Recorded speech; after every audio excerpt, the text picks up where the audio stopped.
Charles Marohn, known as Chuck to friends and colleagues, I realize I've been calling you Chuck this whole time, so I hope no, that's good. quite all right. No, I'm good with that. Is the founder and president of Strong Towns. He is a now retired professional engineer and a land use planner with decades of experience. He holds a bachelor's degree in civil engineering and a master of urban and regional planning, both from the University of Minnesota. Marohn is the author of Strong Towns, a bottom-up revolution to rebuild American prosperity, and Confessions of a Recovering Engineer, Transportation for a Strong Town. Both are fantastic books. Again, a plug. If you don't have either one, make sure you pick them up tonight. He hosts the Strong Towns podcast and is a primary writer for the Strong Towns web content. He's presented Strong Towns concepts in hundreds of cities and towns across North America, and Planetian has named him as one of the 10 most influential urbanists of all time. What a list to be on. There's some recency bias. Yeah, I absolutely love it. Let's give a big hand for Chuck and welcome him for being here tonight.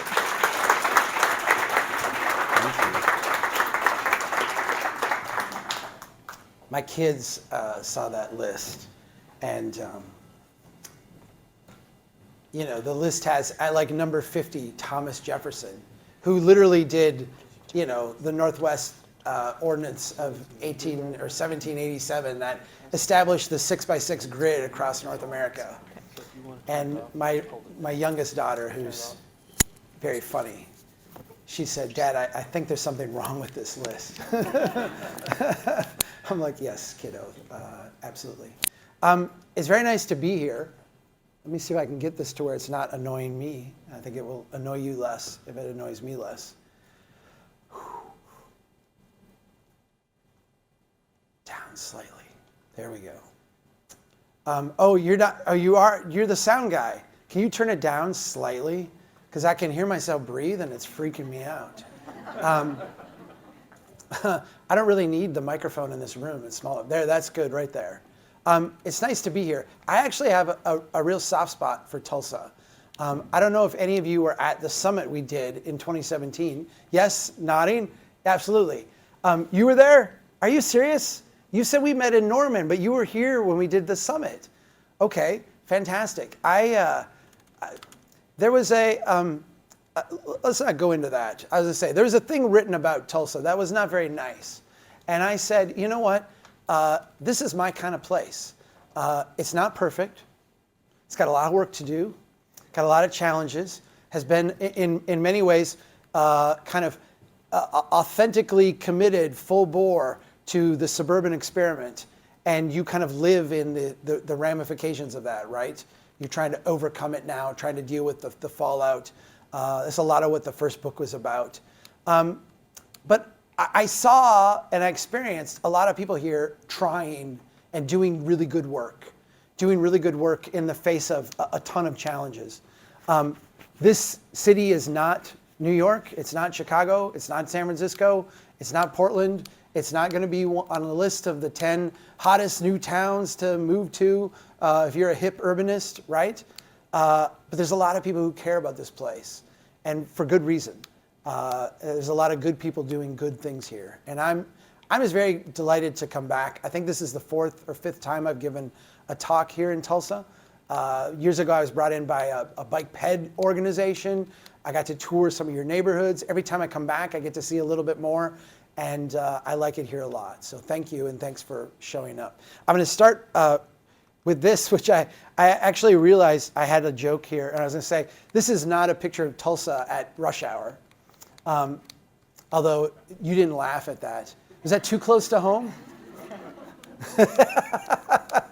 Some of your streets feel like this at rush hour. This, of course, is the kind of beginning of the pandemic.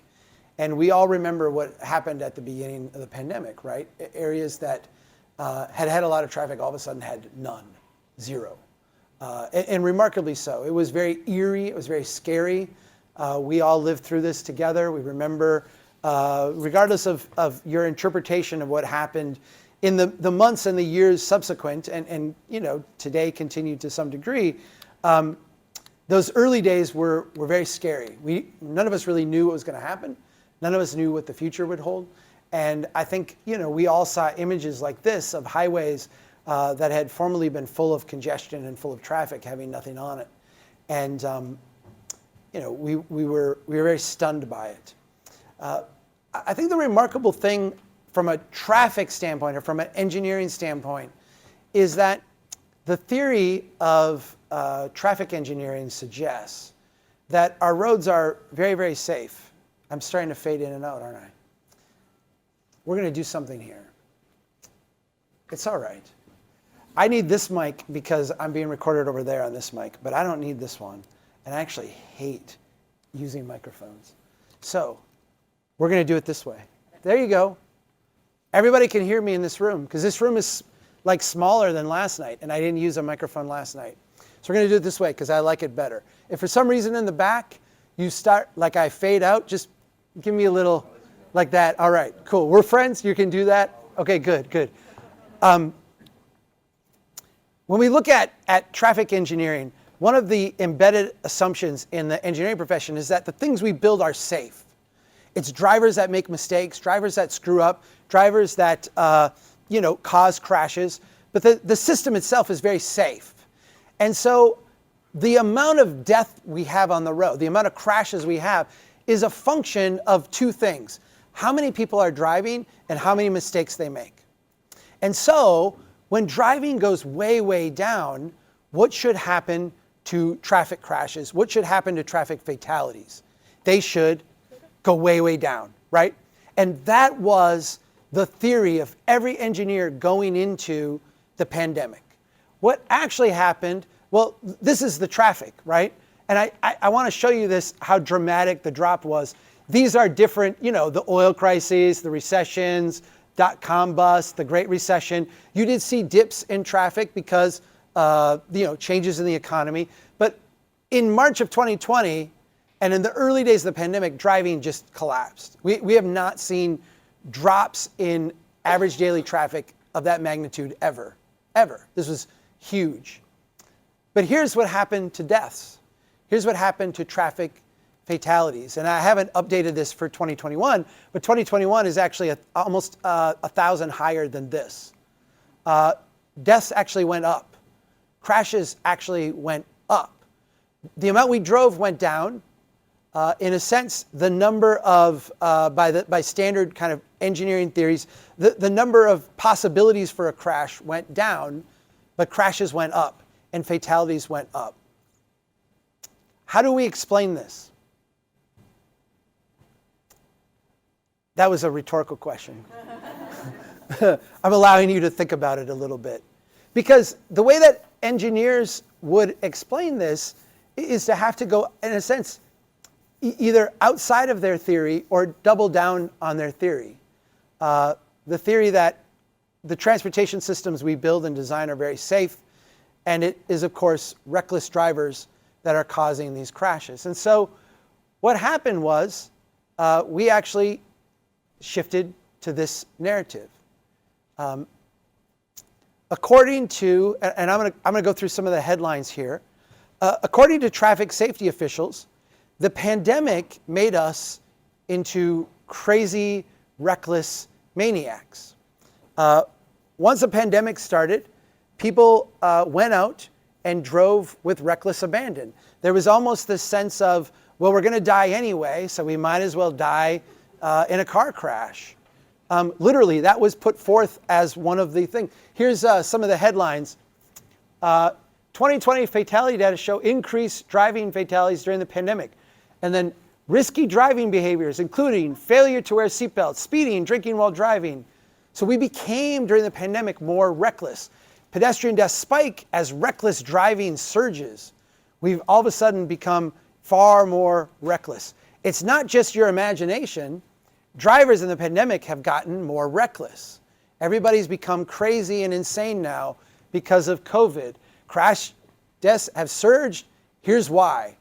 It's because we're all raving lunatics now. And here's just one quote to kind of give you a sense of the vibe amongst traffic safety officials. Reckless driving, it's a sign of the overall lack of consideration we're showing for other citizens, whether it be wearing masks, not getting vaccinated, or how we drive. It's very aggressive. It's very selfish.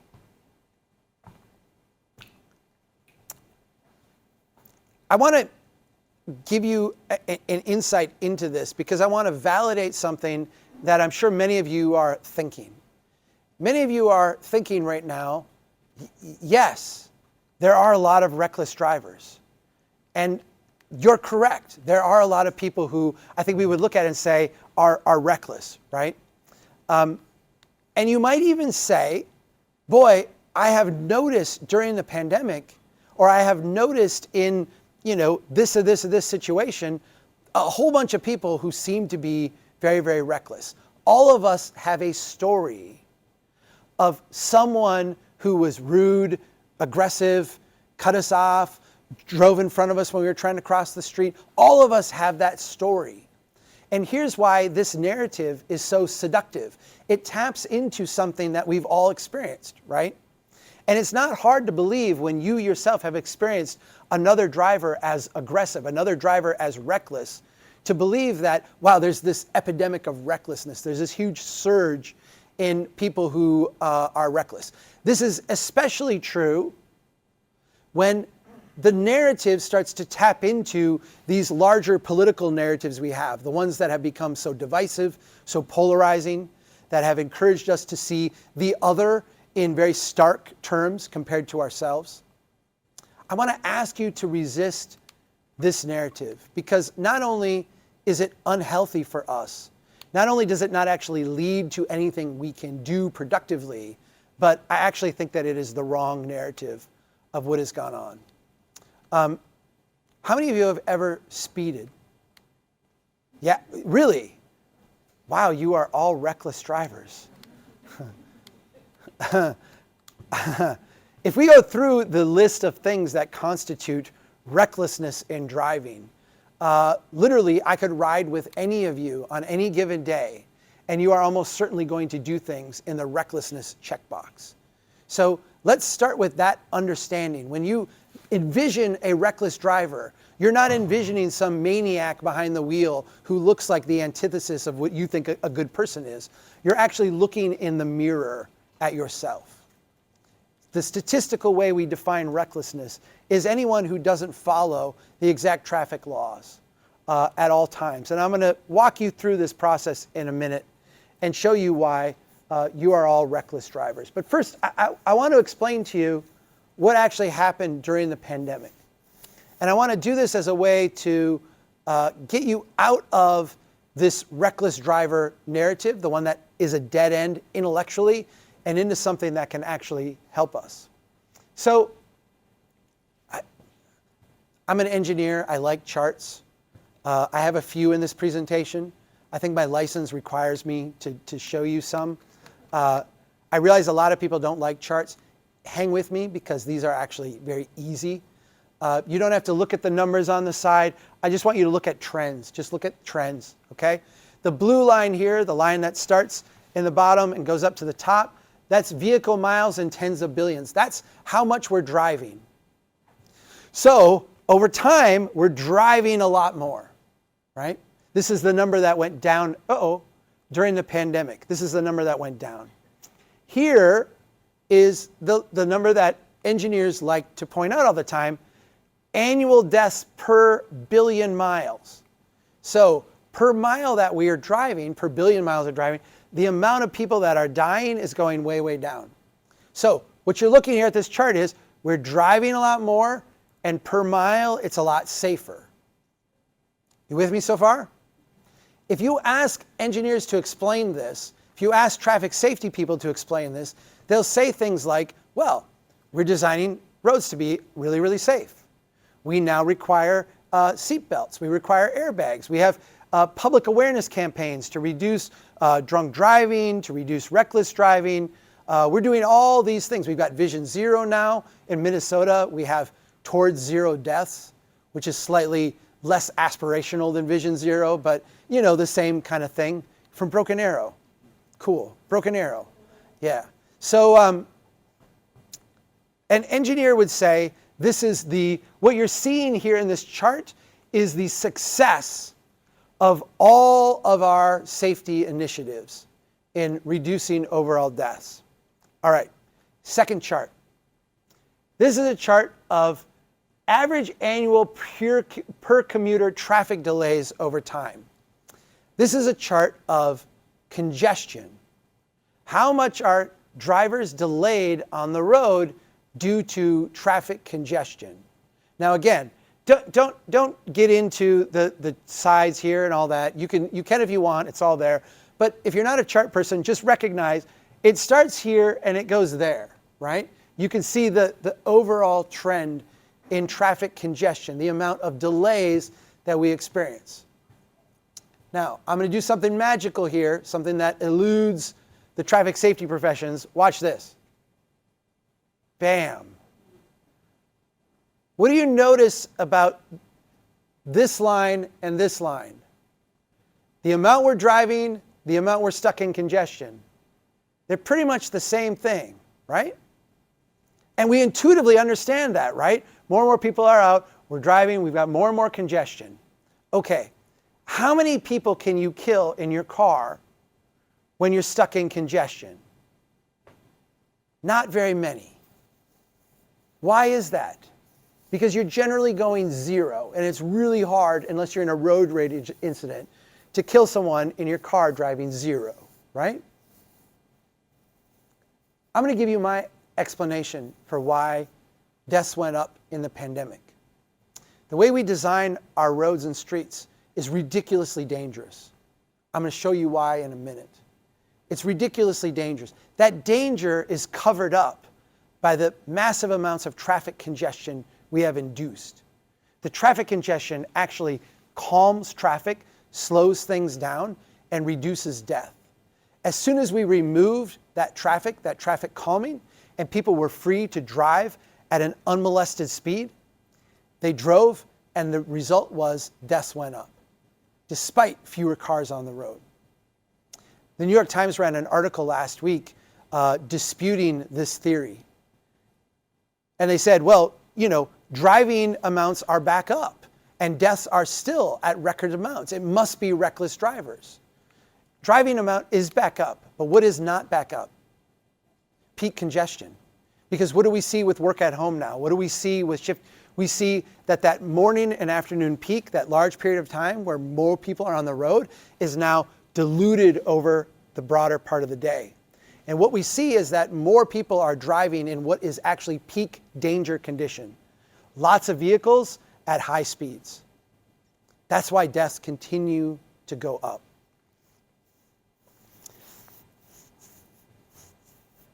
I wanted to start with this because I need you to be able to think differently about transportation overall.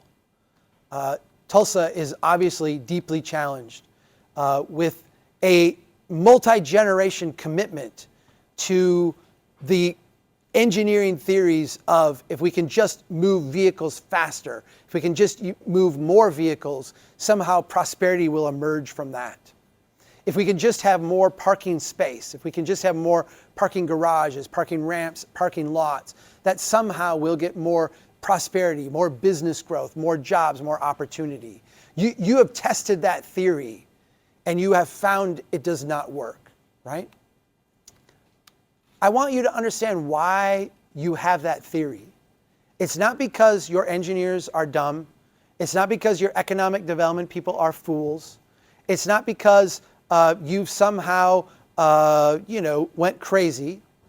Although I think there's an element of that in all of North American development. But you inherited or you adopted the dominant methodology of the time period, that time period being the post-World War II era. Your city emerged, your city made its most consequential investments during that period of time, and you reflect the values and the beliefs of that time period. What were the values and beliefs? What were the things that were pushing people to do this at the end of World War II? It was the notion that if we didn't, we were going to go back into depression. The Great Depression was this massive traumatic event for us as Americans. Economists didn't really understand what caused it, right? More importantly, they didn't understand how to get out of it. We still today debate the causes, and we still debate today what got us out of the Great Depression. What we're taught in junior high, right, is the thing that got us out of the Depression was World War II, right? Which, great. We want to get out of the economic doldrums. Let's start a world war and have millions of people die, right? But that's what happened. We took millions of people, we shipped them off overseas to kill and to die, not anyone's version of prosperity. We took millions of other people and we put them to work building tanks and planes and ships and munitions and all the implements of war. When the war was winding down, the economists back home started to freak out. Because they looked back, they stood back and they looked at the country and they said, there is nothing fundamentally different about us today than 10 years ago. And when we bring all these troops home and we shut down all these industries, we are just going to be right back in 1935 with Hoovervilles and bread lines and huge rates of unemployment. But that's not what happened, right? We all know and understand what happened. We came back and we built this new version of America. We built the interstates, we built the suburbs, we created all the things that went around with that, and we, in a sense, transformed our economy into a kinetic growth machine based around growing our cities horizontally. Part of doing that was a model for engineering. It was a model that had to be created, in a sense, on the fly. The early, I'll say this is a little bit of a crude joke. Don't take it too deeply. When I was in college, we used to say that this engineering profession, civil engineering, was the world's second oldest profession. And that was kind of like a source of pride because you can look back at roads the Romans have built and bridges the Romans have built and say, civil engineers did that. And you, as a civil engineer, are descendant from these great people who did great things, right? But traffic engineering is a brand new profession. It's a brand new profession. The people who came up with that are still alive today, right? That's how young this profession is. All of the ideas that went into it are brand new, created on the fly. In a situation where we said, go out and reshape an entire continent in a generation, here is an untold amount of money. It is an astonishing amount of money to do this. And that's what they did. And we live in this system today. I want you to be able to question this system because it's been handed to us as if it comes from Genesis in the Bible, as if Moses put this on tablets and handed it to us, and it's not. It's brand new knowledge, brand new information. And if we look at it critically, we understand that it has not served us well, particularly here in Tulsa. So let's dissect this system.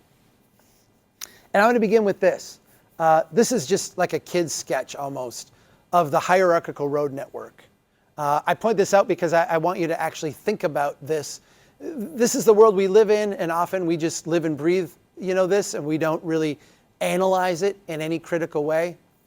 The hierarchical road network, of course, is the idea that small streets flow into mid-sized streets, flow into larger streets. In an engineering sense, local streets flow into collector streets. They come together in arterials, they come together in major arterials, they come together in interstates. You've got a hierarchy of small to big, right? All right. I want you to consider a watershed. And I realize that as a Minnesotan, this has slightly different connotations here in Oklahoma. I pointed out last night, I spent a summer at Fort Dix, I did spend a summer at Fort Dix. I spent a summer at Fort Leonard Wood in Missouri, and I was introduced to clay for the first time. It changed how I think about watersheds. But picture a watershed. We understand how a watershed works, right? Little ditches and creeks flow into little brooks, flow into rivers. The rivers come together, they form tributaries. They come together, form major tributaries, little to big. We understand in a watershed that if we get rain throughout the system, if that rain is intense enough, or if that rain is persistent enough, all of that water will flow and at the major tributary you will get a flood. This is hydrology 101.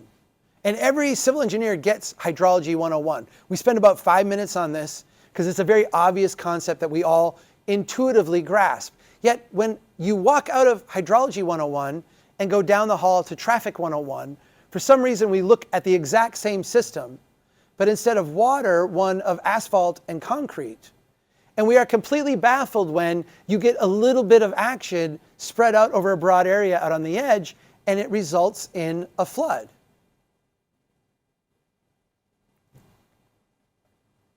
If we set out to create a transportation system that had the maximum amount of congestion possible, this is what it would look like. You would take everybody you could in an area, you would put them on the road at the same time, and you would funnel them into the same place every day. We literally manufacture a flood over and over and over, creating the maximum amount of congestion that there can possibly be. And this is why traffic congestion is a ubiquitous condition of the North American development pattern. You can go to any city of any size, and they will have periods of time where they have stifling levels of traffic congestion. You can go to Chicago and Atlanta and Los Angeles, and they have historic, epic levels of traffic congestion.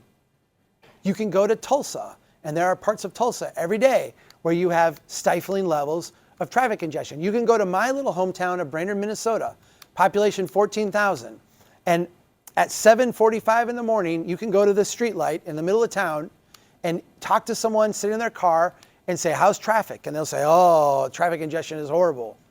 We need another lane in here, right? And 20 minutes later, there will be no cars anywhere, right? We create the flood. And because this is a ubiquitous condition of our development pattern, it goes along with the hierarchical road network. Engineers everywhere respond in the same way. They respond by overbuilding. They respond by over-engineering, by over-designing, by over-projecting the amount of capacity. For engineers, a design that is considered conservative is not one that you and I might consider conservative. Conservative in a design standpoint often is we're going to be very prudent. We're going to kind of not make any big bets. We're kind of going to hold back and be very conservative with our design. No, conservative from an engineering standpoint is over-design by large amounts lest you not have enough capacity. This has created this asymmetry of sensitivities within the profession. Because consider your experience as a driver. If you are driving on a roadway that is vastly over-designed and over-engineered, what do you experience as a driver? You experience free-flow conditions. You experience no distress at all. And it can be over-engineered by 5%, 20%, 500%, and your experience is basically the same, free-flowing conditions. But under-designed by 1%, and what happens? Everything comes to a halt. And so there's an asymmetry. The downside pain of not having enough capacity in this current model is so great that we will justify mentally, professionally, technically, any degree of over-design. This is why you see ridiculous things like roads that are actually decreasing in volume. When they go and rebuild them, they will expand them because they're actually projecting out higher volumes in the future because that's the way the models tend to work. Along with this kind of internal momentum to over-design is the embedded principles of forgiving design. If you are an engineer today, you probably don't get the term forgiving in your education. I'm 49 years old. I think I was, on that last group that maybe did. This is just called design today. There's no forgiving. We've kind of lost the reason why we do it. But there are very good reasons why we developed this body of practice called forgiving design. Forgiving design, at its core, is the idea that we can design roadways to forgive the mistakes that drivers typically make. We recognize that drivers are human beings. Human beings make mistakes. We can look at and learn from those mistakes, and we can then design the systems that they're driving on to actually compensate for those mistakes. Go back to the early days of the automobile. And what we see, if you remember that chart that I showed you at the beginning, where it had the amount of miles we're driving and then the death rate per mile, that death rate was really high per mile at the very beginning of the auto age. And that's because those early days were essentially taking wagon tracks and putting high performance surfaces down on them and then driving on them. And what do we know about a wagon track? If you're driving a wagon and you come up to a big rock or a big tree or a gully, what did you do? You just went around it, right? You would never have removed that obstacle from your wagon track. You were going very slow, you would just go around it. But now put a high performance surface on it and get a vehicle that goes 30, 40, maybe 50 miles an hour on it. And what happened was people were hitting those things and dying. And the rates of death were astronomical. In fact, 41,000 people died on roadways last year. If we had the same rate of death last year that we had, say, in 1935, you would not have had 40,000 people die last year. You would have had 500,000 people die last year. So forgiving design has saved millions of lives. This idea that we're going to go in and we're going to remove those things and make the roadway actually safer. Let me show you what I mean. Let's take a 2-lane road through the woods. Traffic going in each direction. We all recognize that sometimes when someone's driving, they will float a little bit in their lane. This isn't a reckless behavior. This isn't something that would happen only to deviants. We all have experienced this. You look down to turn the radio on, the kid's yelling in the back seat, you're distracted for whatever reason, your car floats a little bit. What we don't want is we don't want you to float across the lane and hit someone coming toward you. And so what we do is we just widen the lanes and give you a little bit of extra room to move. Now we know and understand that sometimes drivers, despite their best intentions, despite all their earnestness, will go off the side of the road. We don't want that to wind up with them getting sucked off the road or getting put in the ditch. And so what we do is we say, let's give them a little bit of recovery area on the side, a little bit of room on the side so that they can recover if something goes wrong. We understand that despite all of our best intentions, despite everything we would like to see happen, sometimes a driver will completely go off the roadway. Maybe they lose control, maybe they're trying to avoid hitting something. They go completely off the roadway. We don't want that to end up in a situation where they have a fatal crash. So what we do is we get rid of the obstacles that they would crash into and create a clear zone on the side of the road. Now we have a forgiving design. And let me just reiterate, this approach is genius. It has saved millions and millions of lives. This is the best practice that has been exported and copied around the world for highway design. What is the problem with this approach? Yeah, the problem with this approach is when you bring it into cities, it doesn't work. When you bring it into neighborhoods, you actually signal the wrong thing to drivers. Because when you widen out lanes, when you give recovery area, when you create clear zones, you signal to drivers, we got your back. We have forgiven your mistakes. We got you covered, so what do drivers do in response? They do the human thing. They drive faster. They speed up.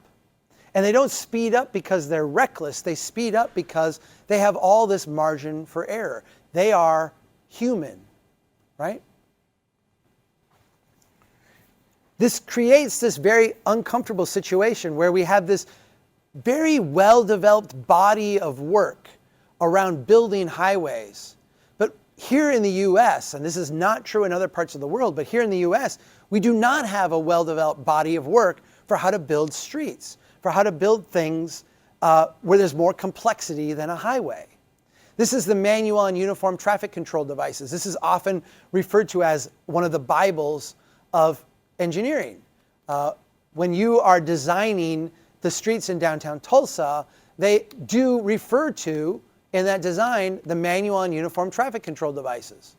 Yet if you go to what is called the MUT, or the MUT CD in the business, and say, all right, I'm going to design a local street, how is that different from a highway? And you look up the definition of street, it will actually say street, see highway.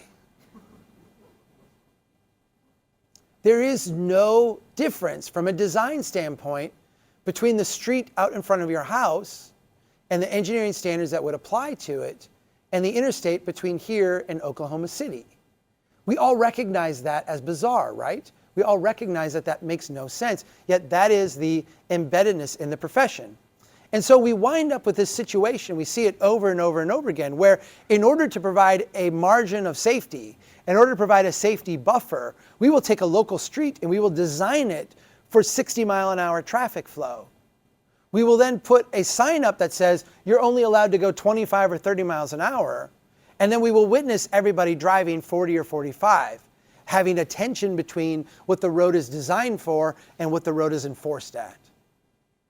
This is the most unsafe driving condition you can have, where you create in a driver's mind a differing set of expectations. One expectation in the design says drive very fast. One expectation in the enforcement mechanism says drive very slow. That itself creates massive amounts of danger. I always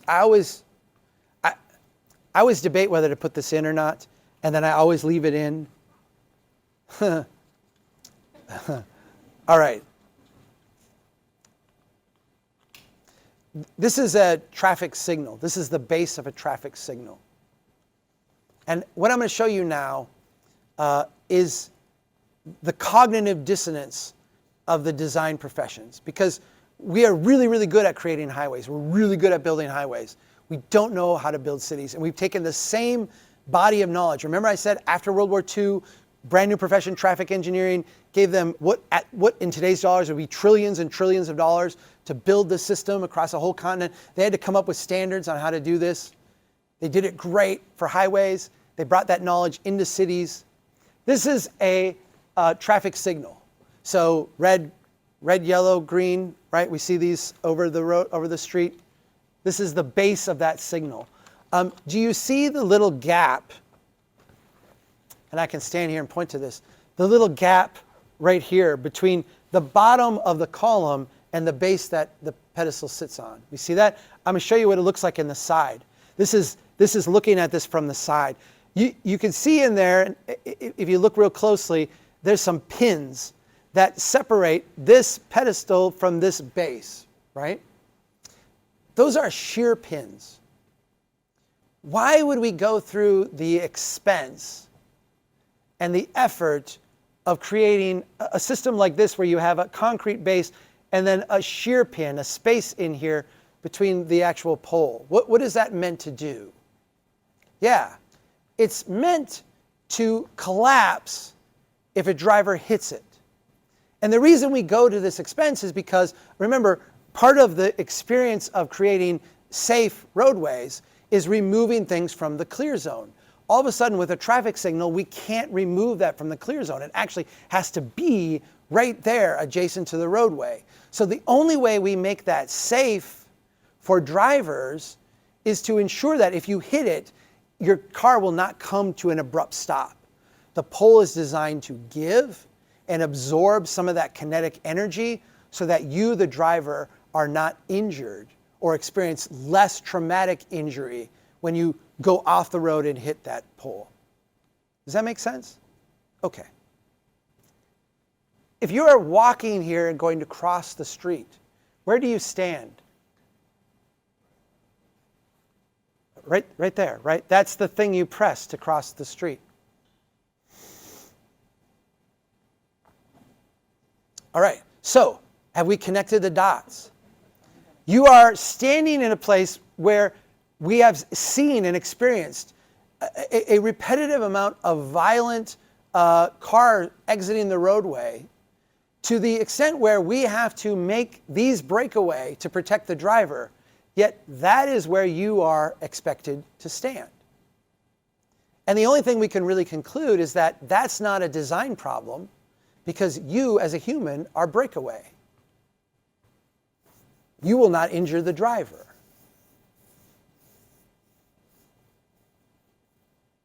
Are you with me? Okay.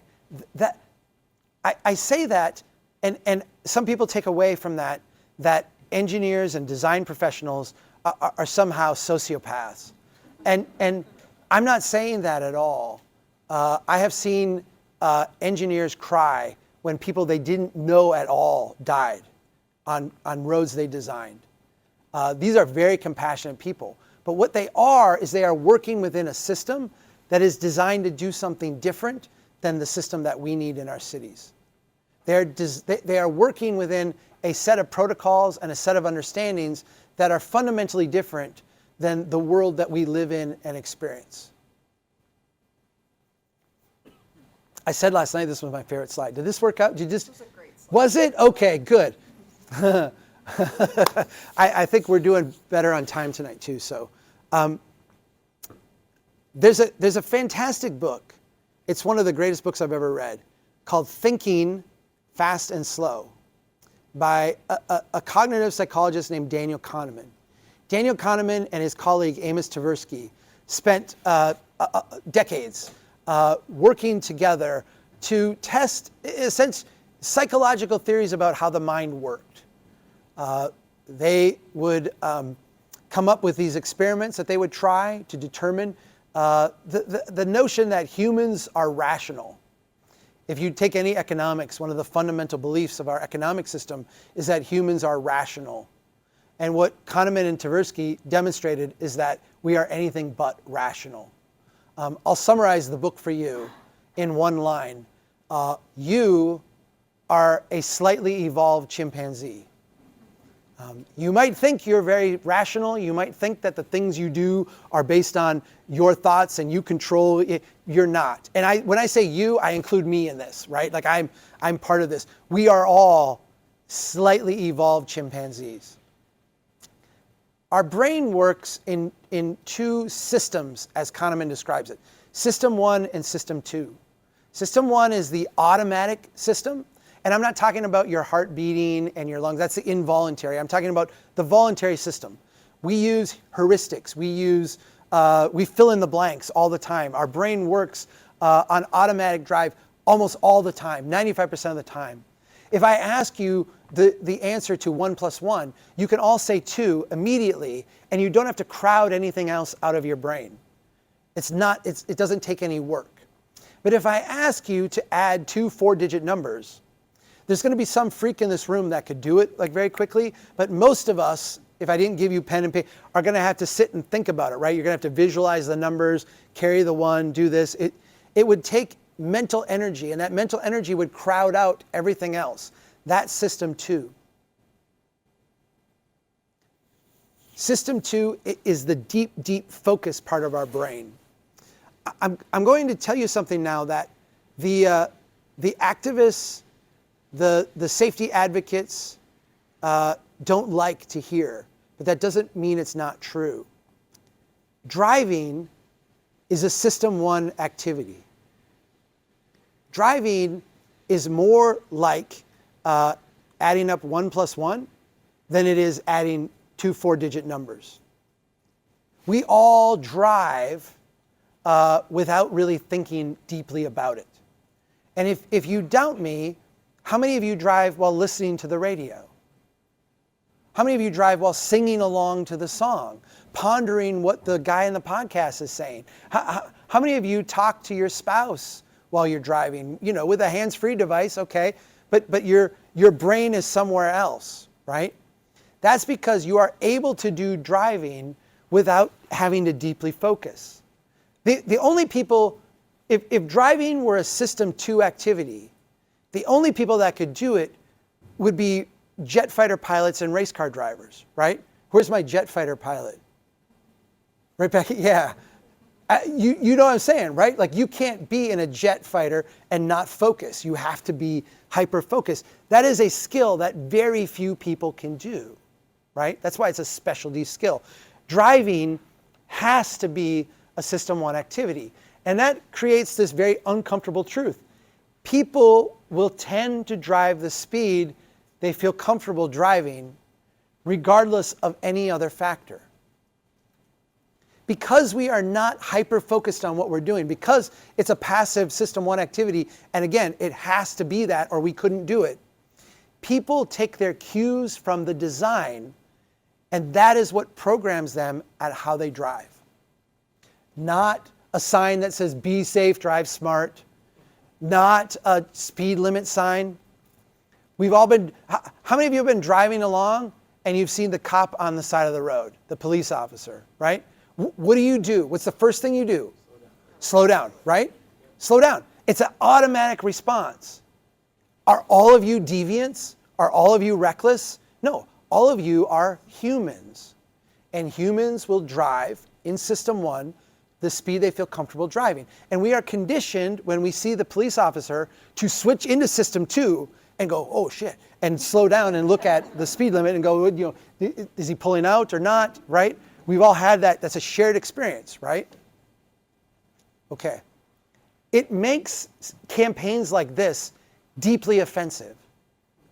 Deeply offensive. Where we try to shame drivers when they're not even in their car to say, hey, some mistakes you can't take back. Pedestrians don't come with airbags. Well, no doubt, no.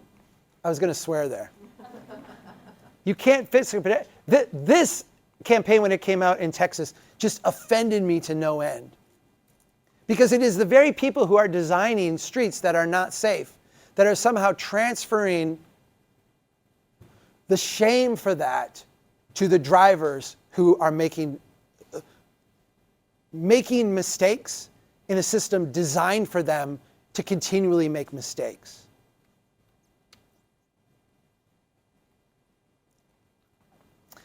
Engineers have an approach to speeding, and in many ways it's the right approach.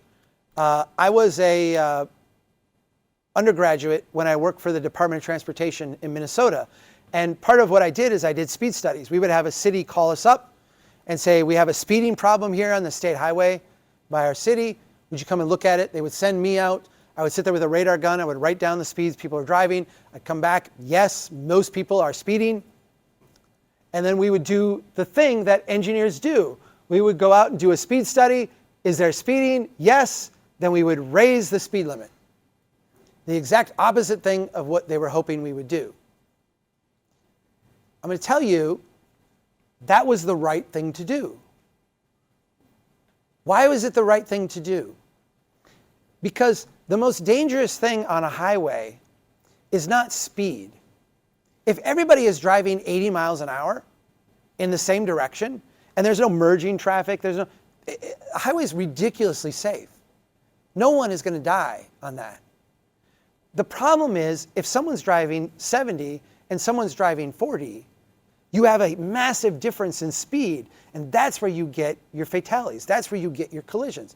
And if you mark the speed limit too low, what happens is that most people will drive the speed they feel comfortable driving. They'll speed.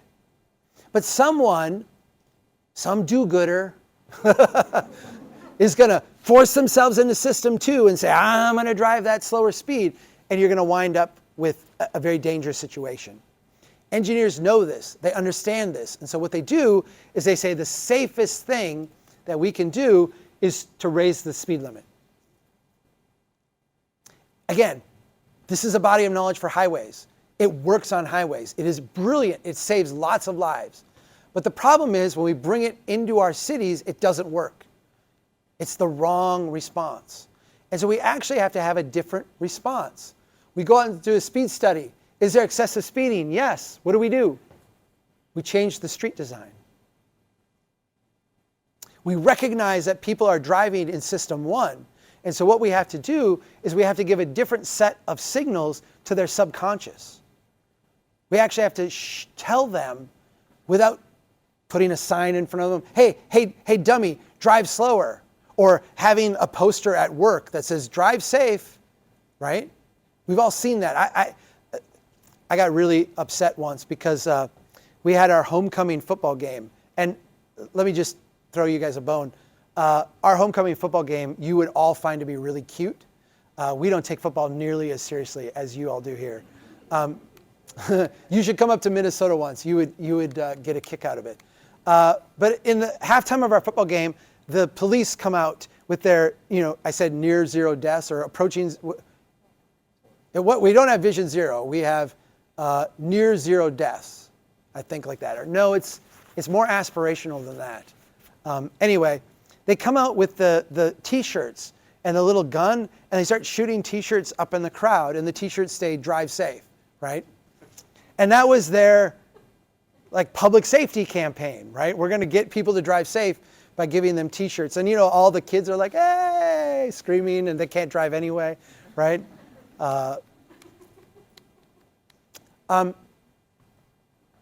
We actually have to change the way we design streets, so we signal to drivers what a safe speed is. We have a saying at Strong Towns: if you need a sign to tell people to slow down, you design the street wrong.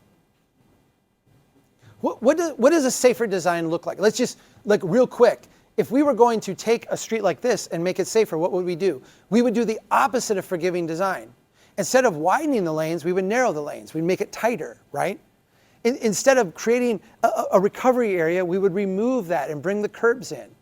Instead of taking out the trees and creating a clear zone, we would bring those back in. We'd create edge friction. Because what you want to do is you want the driver, when they enter that space, to go, whoa, I need to slow down. I need to be more aware. I need to drive at a different speed. Everybody in this room has been in a situation where you pulled into a busy parking lot, right? Maybe you're picking up your kids from school or what have you. What do you do when you pull into a busy parking lot? The first thing you do is you turn your radio down, right? Why? Because now all of a sudden you have to focus, right?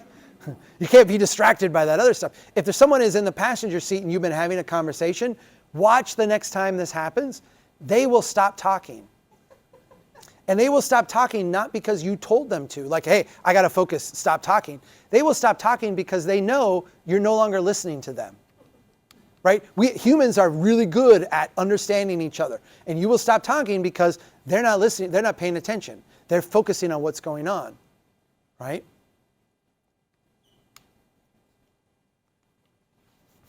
If we go to engineering manuals, they will have often a diagram like this.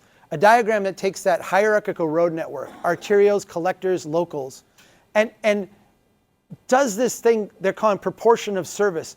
On arterials, you have a lot of mobility, but not much access. And locals, you have lots of access and not much mobility. And let me put these in real human terms. Getting through a place or being in a place. If you're on an arterial, you can get through really quickly, but there's not going to be much stuff there. If you're on a local street, you're going to have a lot of stuff there, but you can't get through very fast. And then you have this magic area in the middle, the collector street, where you can have your mobility and your access to, right? As we call this Tulsa, right? When we look at this in terms of finance, what we see is that we can actually make really good investments at the edge of this design. When we build great arterials that connect places, we can do that in a cost-effective way and see a lot of financial advantage. When we connect Tulsa with Oklahoma City, both places prosper, right? That's what a good road does for you. When we create a great place, when we have a really well-designed street, what happens is we get lots of investment. We get lots of return from that. And we can see our investment in the street pay off in the amount of private sector investment we get as a result. But this middle area here, we spend a ton of money moving vehicles, but the vehicles don't move very quickly. We spend a ton of money trying to create wealth and development, but what we get has a negative return. We see the same kind of factors when it comes to safety. When you're on an interstate and you're driving 80 miles an hour, you're driving really, really fast, but the death rate per mile traveled is ridiculously low. Some of the safest place you can be in the transportation system. Likewise, on local streets, the insurance companies will tell you they get a lot of claims on local streets. Dig a little bit deeper, you'll find a lot of them are dented doors, fender benders, that kind of thing. Not a lot of traumatic brain injuries, not a lot of fatalities. Those happen in this middle area here. In this middle area here, you combine fatal speeds, traumatic speeds with complexity. Speeds that are 30, 40, 50 miles an hour with vehicles that are randomly stopping, randomly turning, switching lanes, pulling in and out of traffic, people on bikes, people in wheelchairs, people walking across the street. This is where we have all of our deaths. This is where we have all of our traumatic injuries. I want you to take this chart and flip it on its side and ask a different question. The question we should be asking is, at what speed do our transportation investments create the most value? At what speed do we create the most value? And the answer is that we create the most value at very low speeds when we're building great streets, and at very high speeds when we're building great roads. And we destroy value. We literally drive our cities into insolvency when we work in this middle area here, an area that we call the Strode. A Strode is a street road hybrid. We refer to this as the futon of transportation. If you think of a futon as an uncomfortable couch that makes into an uncomfortable bed, a Strode tries to do two things at once, and it fails at both. It tries to be a street in that it creates a place, it creates wealth, it attracts private investment, it gives the community a return on their public investment. And at the same time, it tries to be a road. It tries to move traffic quickly, get people to where they're going. And when we look at Strodes, what we see is that not only does nobody get to where they're going very quickly, you've got stop signs, stop lights, low traffic speeds, but people are not seeing a private sector investment. I look at your downtown, which is just one big Strode everywhere. Every street that you have, even the ones that you've redesigned to be better than the other ones, still function like a Strode, where the primary purpose of it is mobility, through mobility. And what you see as a result is random investments with vast amounts of underutilization. You walk around your downtown, and you should, every time you take a step on one of these Strodes, recognize that that step is costing you $5,000, $10,000, $20,000 a foot for that investment. And when you have acres and acres of parking next to it, you are just blowing your wealth on nothing. That's what your downtown is. That's why it makes me sad. What makes me happy is when I go around and I see all the people trying to piece that back together, fill in those gaps, make something of it, but you have a huge, huge challenge. You have built a city of Strodes. And we're talking about the downtown, the part that's nice. You get out to the asteroid belt, and it's all the worst kind of Strodes, right? With the lowest amount of return. That stuff is, mostly unsalvageable. We just had a debate at the federal level about transportation funding. We passed a big transportation bill. And you'll note that the one, in a period of time where we all hate each other, if I had you say right now, if I had you stand up and say who you voted for president, and that's the only thing I asked you, it would completely change the vibe in this room. And we would suddenly all hate each other, right? Even if we stood on the same side of the room, right? Like Biden people go there and Trump people go there, we would all hate each other instantly, right? In a world, in a country that is that polarized, that hair trigger, defining each other in this way, the one thing that our politicians agree on, the one thing that they all agree on, is that we need to spend hundreds of billions of dollars on roadway expansion. That's the one thing we agree on. I think that is the worst thing we could do. And when I was asked to give an agenda for the federal government, I said we should be doing two things in transportation. The first thing we should be doing is making a real commitment to maintaining what we have. We do not have the money right now, even with $800 billion now going to be spent on highways. It will maintain a tiny fraction of what we have built. We have no strategy to maintain the existing highways that we have. And until we have such a strategy, we should not build one more lane, one more interchange, one more bit of highway infrastructure, period. We're done. That's the first thing I would do. Have a commitment to maintenance. The second thing I would do is to go back and fix all the damage we did in the post-war age. All the things that we built that are not functional, that are not helping us. use federal dollars to restore that to a condition where cities can start to prosper and flourish again. And the strategy starts with the idea that we need to convert our stroads into either great roads or really productive streets. I'm going to tell you how to do this now. Like technically what needs to happen. And when I tell you, it's going to be obvious and really, really simple, because it is obvious and really, really simple what we need to do. The challenge we have is not a technical challenge. It's a cultural overlay challenge. The thing that prevents us from doing this is the thing that we all kind of culturally believe about transportation. So let me show you what to do. If we want to go from strode to street, if we want to take a nasty strode, think of your entire downtown, and we want to go to a street, what do? The first thing we do is we slow traffic. You can't have a place with traffic speeding through it. You have to slow traffic, 10 miles an hour, 15 miles an hour max. That should be the design speed. I realize that you can't enforce speed limits lower than whatever, 25, 30, whatever your state allows. I'm not talking about enforced speed. I'm talking about design speed. If you constrain a street so people can only drive 15, you don't need a police officer out there with a radar gun. Okay? We prioritize pedestrians, bikers, transit over automobiles. And by the way, that's probably the only time I'm going to use the word pedestrian. I actually hate it. It's like a human unit of transportation.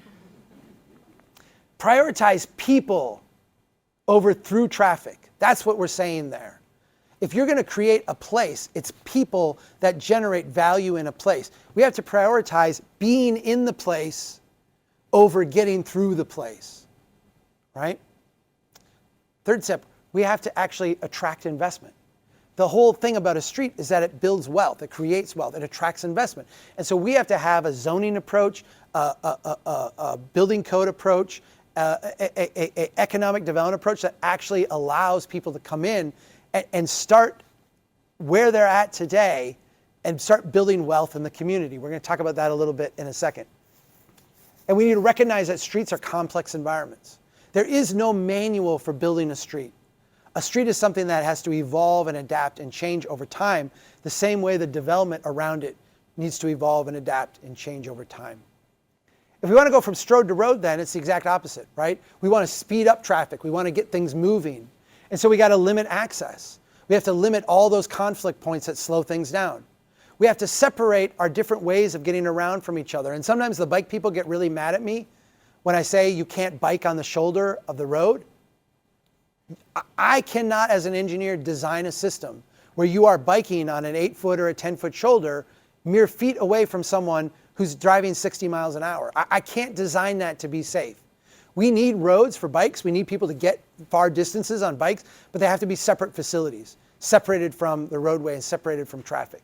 We have to resist the temptation to look at our highway corridors as corridors for development. For that next Walmart, that next gas station, that next, what's the local fast food franchise here? What is it? Rob's? Brahms? Oh my gosh, what is Brahms? Ice cream. So, and burgers. Ice cream and burgers. So like a Dairy Queen? Okay. Best in the world. Okay, cool. I was in Winnipeg and they're like, Tim Hortons. We all have our own. We have. If you're in Minnesota, ours is Culver's. Yes, you see, you're familiar. You don't have Culver's here, do you? No, right, Culver's. Yes, butter burgers. Right, but a butter burger with cheese. Now you're getting the full Midwestern experience, right? Yeah, no, we're very high rates of heart disease. We resist that. That's the strode development. That's the development that's costing us lots of money and giving us little return. We simplify down. I want to go back to this. And I want to ask how we solve this watershed problem. If you look at this watershed problem, in that Great Depression, post-World War II era, we thought we knew how to solve this problem. We solve this problem by building dams, by building levees, by building dikes, by going out and creating spillways. We invested trillions and trillions of dollars in stormwater management. Did that work? It really didn't. And it didn't for very human reasons, right? When we built that dam and we made it so that this area didn't flood, did we stay out of that area then? We're like, oh, we got a margin for safety here. No, what did we do? We went and built all kinds of stuff there. Did we maintain that dam that every 50, 75 years we got to replace and fix? No, we didn't maintain it. That was 50 years from now. That's somebody else's problem. They'll be way richer then. They'll have all kinds of resources. We didn't do that. And so what we have right now is multi-trillions of dollars that we need to spend replacing and fixing dams. And not only that, but we have all kinds of places that are threatened by dam failures, by levee failures. We have massive investments in stormwater management. We don't do it that way anymore. How do we take care of this problem today? It's really simple, actually. What we do is we go out to these places out here and we say, I'm sorry, you can't fill in that wetland. I'm sorry, you can't run your water straight into the ditch. You have to actually retain it on site. I'm sorry, but it's just a small amount. Yeah, I know. It's a small amount here and a small amount here and a small amount here, and it adds up to this. You have to actually retain that near where it originates. That's what we've done. And that's really the only way you can solve that watershed problem. How do we solve this problem? The congestion problem, the problem that is the #1 transportation issue in the country. How do we solve this problem? Do we solve it the way we've been trying to solve it? Let's add more lanes, let's put more interchanges in, let's build another turnpike. You guys have an insane system of building and funding turnpikes. It like perpetuates its own madness. Do we do it that way? No, that way doesn't work. We've proven it doesn't work. If you want to see where they have built their way out of congestion, go to your downtown, right? I was going to say go to Detroit, but you don't even have to go that far, right? The only places where you don't have congestion are places where nobody wants to be. And that's not anyone's definition of success. How do we solve this problem? We solve this problem by retaining these trips closer to their source. We actually go out and build neighborhoods. We go out and build places. We put in corner stores. We allow people to start businesses to respond to needs that people have in a neighborhood. We allow private investment to solve this problem because there's more than one way to get a gallon of milk. You can get in your car and drive 20 miles to the one central place, or you can have a local place in every neighborhood that provides that.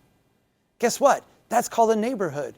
And that's where humans lived for thousands and thousands of years, in neighborhoods that provided things they needed. We can change this system, and we can actually benefit a lot from doing it. So we've talked about transportation. I want to finish this presentation by talking a little bit about some of the things we need to do around our transportation system to solve this problem, to actually do this, to start building neighborhoods. Because we have, for decades now, defined every problem we had in terms of transportation. You need jobs? We got a transportation bill that will create jobs. You need economic development? We got a transportation bill that will create economic development. You want to start a business? Great, we can get transportation dollars and run infrastructure out to you. We have defined every problem we have in terms of transportation. And if you go to City Hall, if you go to the state capitol, if you go to Washington, D.C., and you start talking about local issues, transportation becomes like a centerpiece of that. And it needs to not be any longer. We need to actually talk about what we do with the resources we have to start dealing with these issues. And I'm gonna give you 3 things to think about. The first one is this. We need to allow in every neighborhood the next increment of development intensity by right.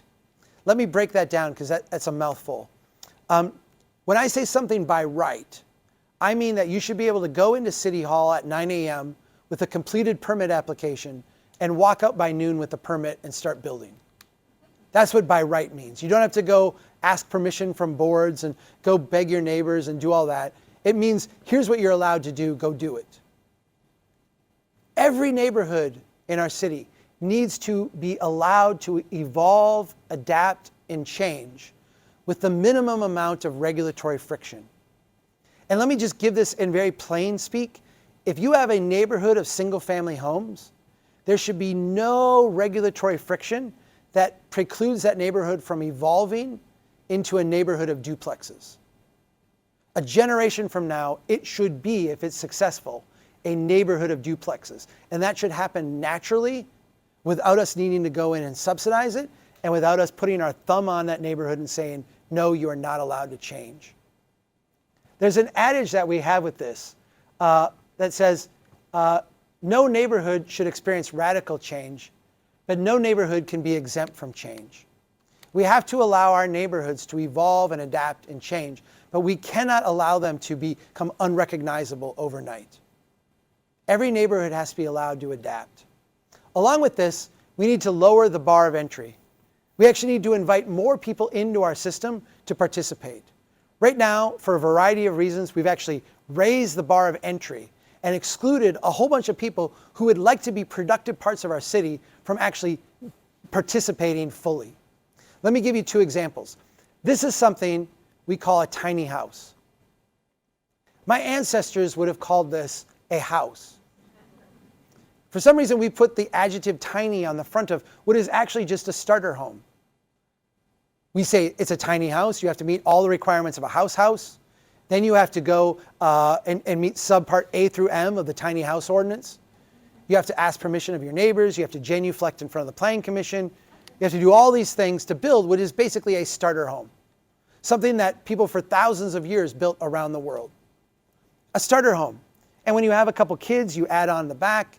When you put a second story on, your neighbor comes over and helps, you help them. We have to make things like this very common again, because this is how we invite more people to participate. Here's a commercial version of this. This is in Muskegon, Michigan. In Muskegon, they recognized they had a lot of entrepreneurs, but the obstacle for entrepreneurs was that the buildings they had that they could occupy all required lots of money to get into or long-term leases. And these were people who were crazy, that had an idea they wanted to try, and the bar of entry was just too high. So in order to get those ideas flowing, what they did is they went and bought a bunch of storage sheds. They painted them up funky colors. They filled in a gap in their streetscape, and they rent them out to these crazy people. Come on in and try things out. No long-term lease, you're month to month, very low rate. We just want your idea. And we want you to be able to try and fail and try and fail and try and fail where the stakes are very low. If you go to Muskegon today, you're going to find lots of small business energy, a downtown full of small businesses. And a lot of them got their start here, where the risks were very, very low. Third, then, we need to respond to the way people are actually living in the city today. We have oriented our programs around this repeating of the post-war development pattern. And we've exhausted that approach. We actually need to shift and focus on where people are struggling to use the city as it has been built. This means asking a different set of questions. Instead of saying, what is the federal grant we can get? What is the program the state is subsidizing? Who's the developer that we can bring in to do a development? We need to shift the questions we're asking, because a different set of questions will reveal a different set of investment opportunities. We put together a very simple process to identify and make the lowest cost, highest returning investments that a city can make. I'm going to walk you through this process. Step number one, go out and humbly observe where people are struggling. Where are people having a difficult time using the city as it has been built? I'm going to emphasize humility here, the idea that we don't go out with a preconceived notion of what we're going to find. We don't go out with some sense of, here's the 2 programs I would like to do, or here's the project that I and my genius think should happen. We go out with deep, deep humility, and we ask the question, where are my neighbors having a difficult time using this city as it has been built for them? Step number 2 then, ask the question, what is the next smallest thing we can do right now to address that struggle? We have to resist the idea to solve it. We're just trying to make it a little bit easier for people. We have to resist the idea to say, well, 5 years from now, we're going to come through with a big capital project, or we've got this thing in the works that we've been working on, or I have this dream that I've been trying to get in. No. What is the thing we can do with cones and straw bales and paint and duct tape to not fix this, but just to make it a little bit easier, a little bit more tolerable for the person who is struggling? Step number 3 then, go do that thing. Go do that thing right now. Don't send it to a committee. Don't study it for 6 months. Don't bring in a consultant. It's just a small little thing. Go do it. And then step number 4 is to repeat that process over and over and over.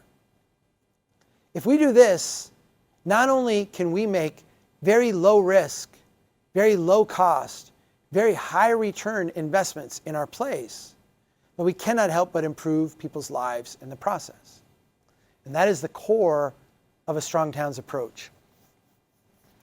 I want to conclude with this, and I think you gave me a thing that we're running out of time, or we're good. I can do this. All right, quickly. When engineers go out and design streets, there's a process that they use. This is the design process. They will ask themselves a series of questions. They'll say, what is the design speed of this street? What is the volume of traffic that I'm expected to handle? Given that speed and that volume, what does the design manual say is a safe approach? And then how much is that going to cost? It is this process that begins with speed, then the volume, then the safety, and the cost that defines how our streets are designed.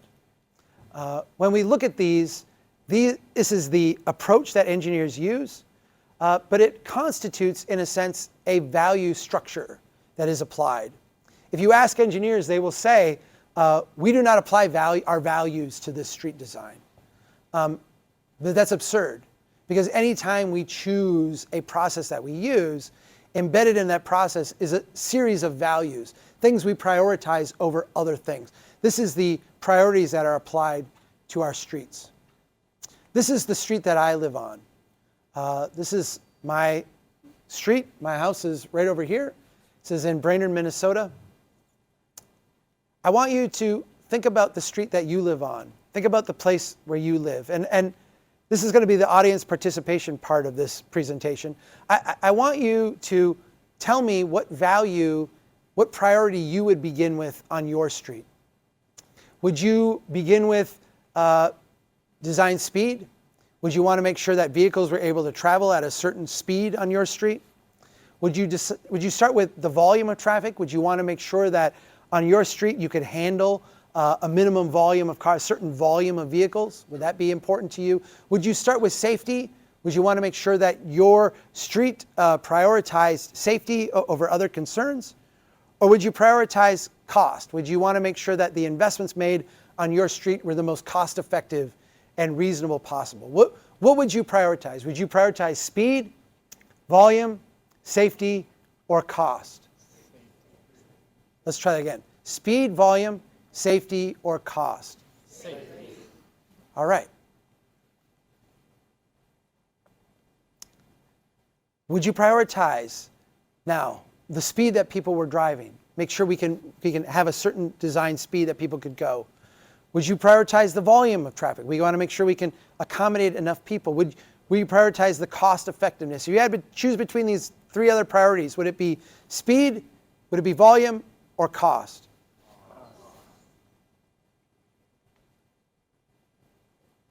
If you had to choose between speed and volume, we could prioritize speed and cars can go faster, but there'll be fewer cars that will go through. Or we can slow down speeds and we'll have more throughput. Would you prioritize speed or would you prioritize volume?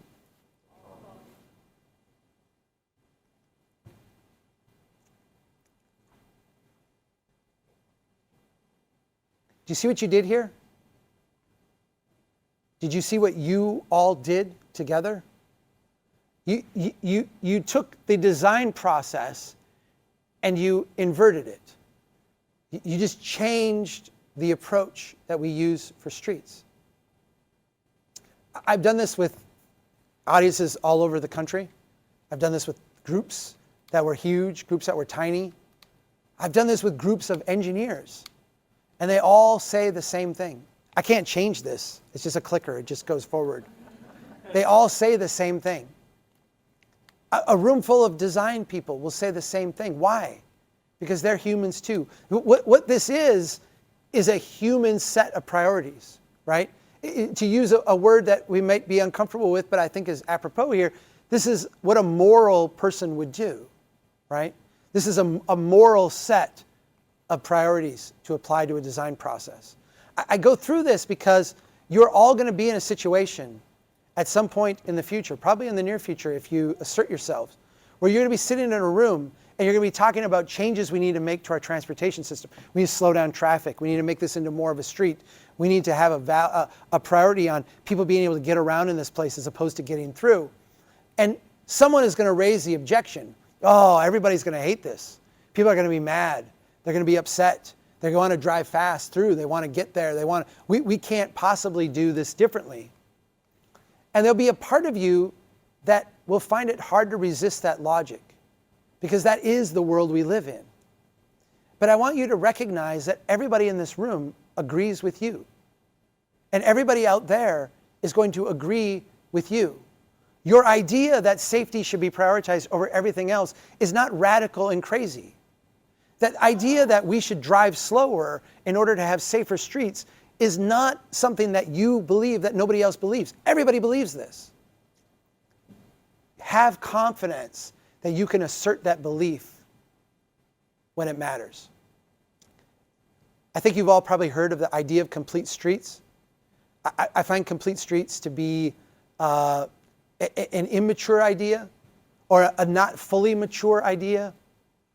I think it was a good starting spot for a very despotic kind of system, but it's certainly not where we need to be. I find that engineers have come to embrace complete streets, and they embrace it because it doesn't challenge their underlying value structure. You can design a complete street focused on speed, volume, safety, and then cost. Complete streets are designed to accommodate humans, pedestrians, in an auto-dominated environment. A good transition step, but not where we need to be. Where we need to be is this, a strong towns approach, a great street approach. A great street will accommodate automobiles in an environment dominated by people. It's people who create wealth. It's people who create value. It's people who make the investments in place. It's people who fall in love, who create great music, do great art, start businesses, invent things that change the world. If we want that, we need to focus not on how quickly we can move vehicles through, but how great of a place we can build for people. That's how we grow our wealth. That's how we grow our prosperity. That's how we build a city that we all want to be part of. Thank you for being here today.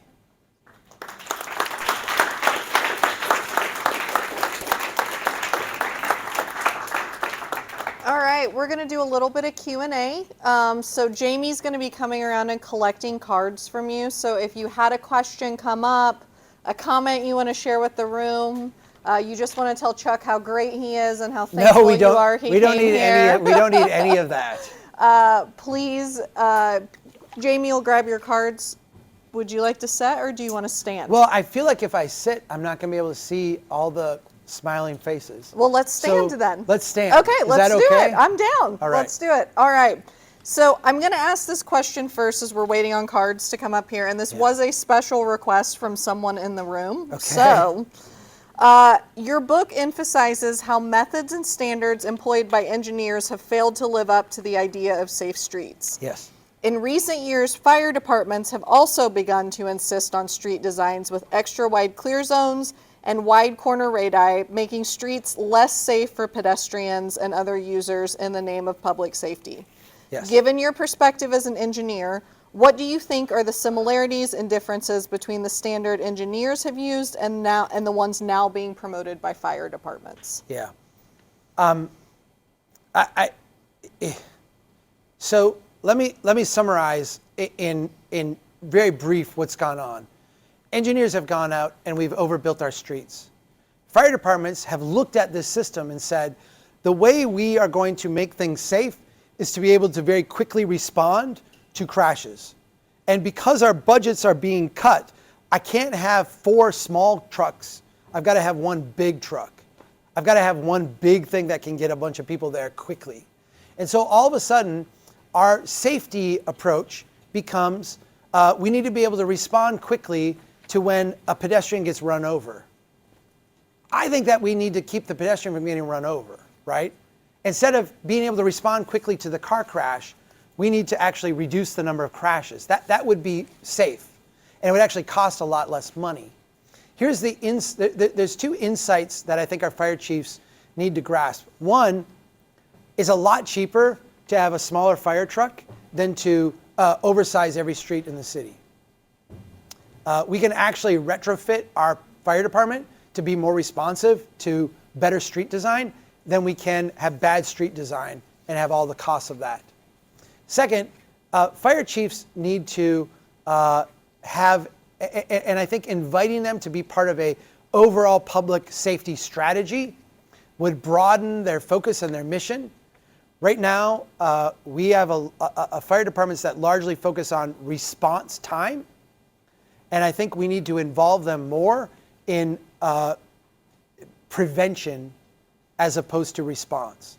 And if we involve them in the discussion of prevention, I think we can actually reduce the overall demand for their services and thus improve safety overall. By the way, everything about our firefighting response is descendant from things like the Great Chicago Fire, where you had this very dense city of wood buildings that would go up in flames. I'm sorry, we do not have that anymore. We do not have that. That is nowhere to be found. And even if your suburban home catches on fire, it's not going to cause a conflagration that catches 20 homes on fire. It doesn't happen. If you look at death rates by fire in the US, they're something like 10 times higher than in Europe. Go to a European city. Look at their fire trucks. They're cute little things. Their streets are really small, right? How come people there, they got high density. How come people there aren't dying by fire? Because they focus on suppression of fire, not on response time. We focus on the wrong thing, and people are dying as a result. Great answer. Oh, maybe.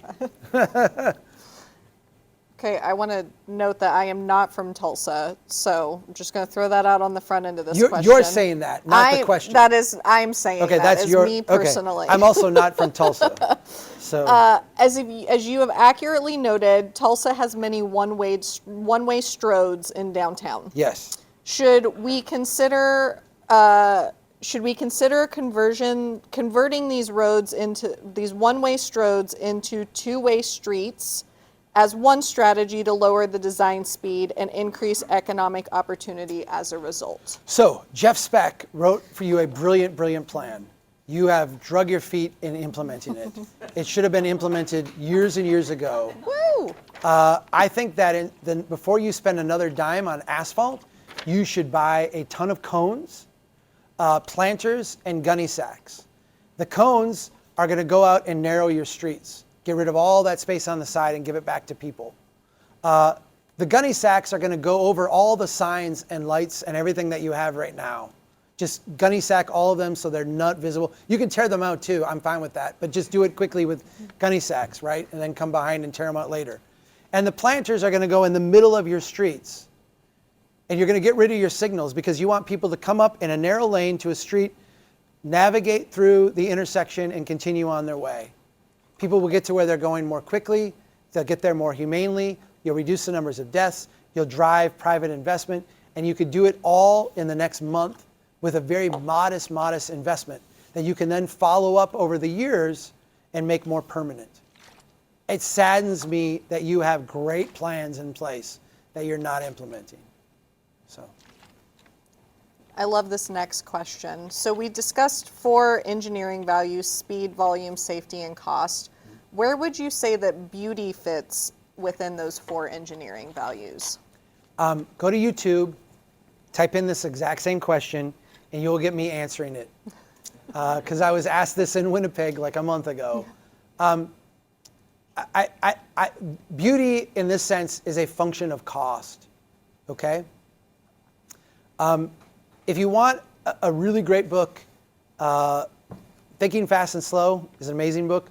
There's a book called Cognitive Architecture that goes into how humans react to different building forms. And part of what Ann Sussman and Justin Hollander are doing in this book is actually giving you a roadmap for how to design beautiful places that people will pay ridiculous amounts of money to live in. When I look at the hostile environment that you have created in Tulsa, I see something that is not pleasant to be in and be around. And as a result, your land is very undervalued. Your place is actually very undervalued. I'm not talking about creating gentrification. I think neighborhoods with poor people should also be beautiful. I think if you look historically at photos you had of neighborhoods that were poor, they actually were more beautiful than the neighborhoods that rich people live in today in many ways. But I am talking about cost as being a function of not just how much we pay for something, but the type of return we then get on it. You are paying exorbitant amounts for stuff that actually suppresses private sector development. We need to be paying less and getting much more out of it. And beauty is a primary function of that process.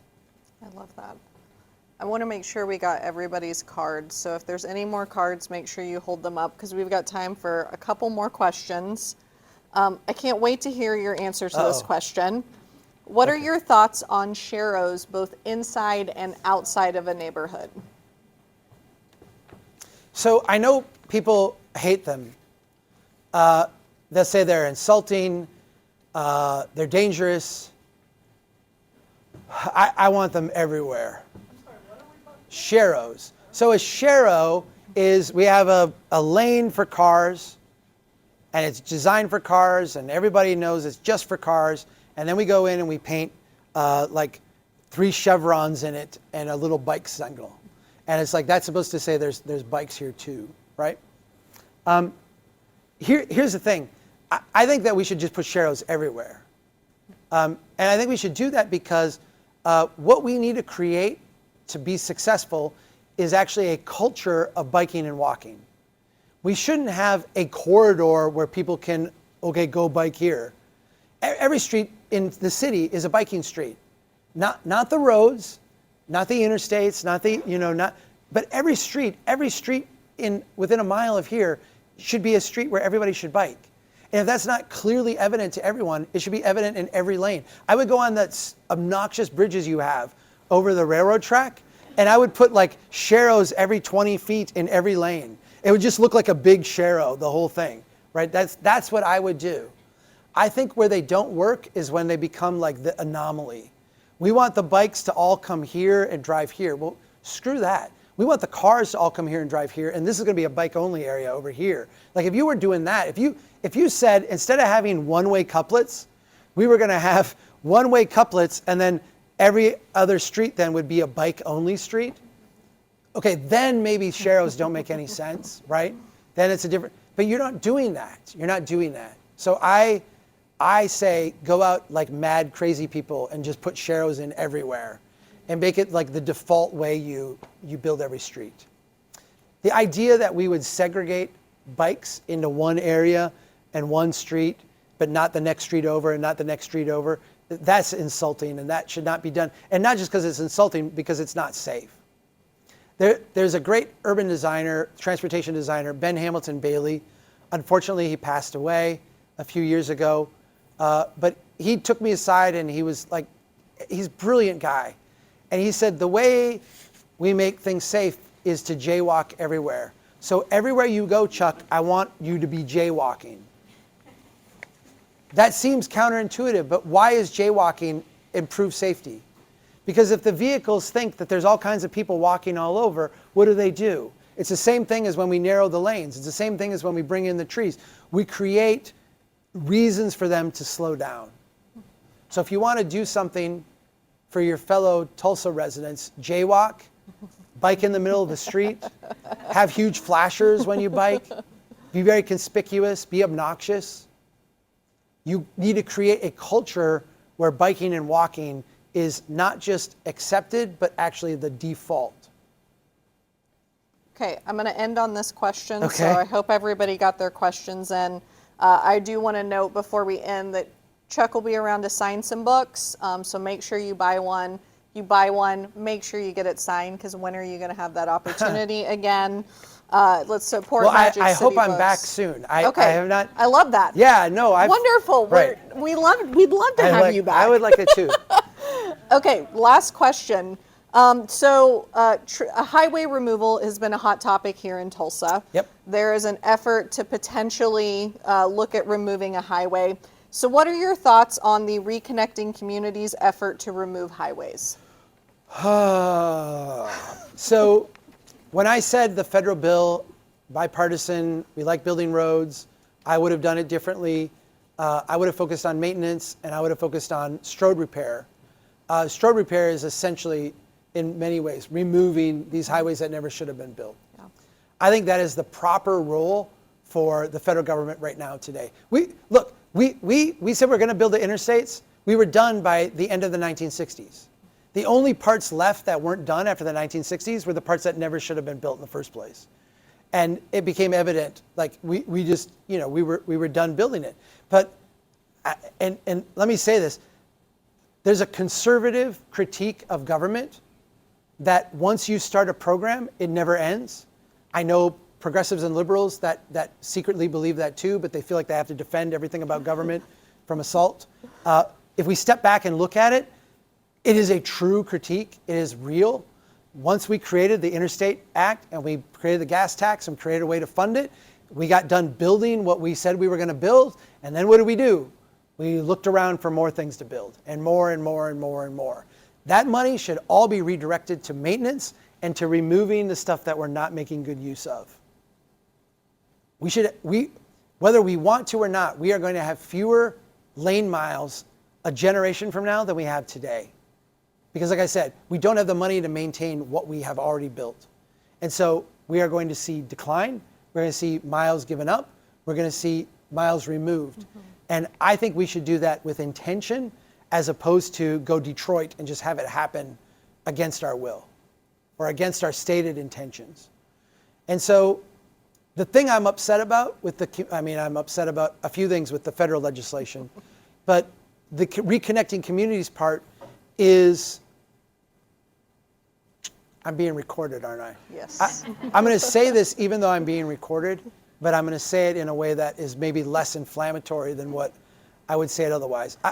I feel like it is the marketing brochure of the federal legislation. It is the, in a sense, greenwashing, or I don't know, it's the thing that we're telling ourselves matters, even though our budget actually says it's a small pittance of the overall amount.